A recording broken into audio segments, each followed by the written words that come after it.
What's up everybody? In this video I'm going to show you how to permanently delete your Instagram account.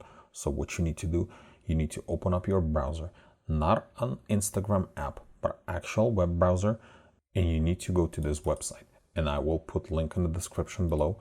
The website is instagram.com, accounts, remove, request, and permanent. And right here, this is going to take you to your account. And I made this account just for video tutorial only. And right here, it's going to ask you an option. Why are you deleting your account? Right here, let's just say, I don't know, something else. And then it's going to ask you to put your password. And then once you do that, we need to click on permanently delete my account. And then there's going to be another little pop-up. Are you sure that you want to delete your Instagram account? And you just click OK. And that's it. Your Instagram account has been removed. If this video was helpful, press that like button and don't forget to subscribe. Thanks for watching.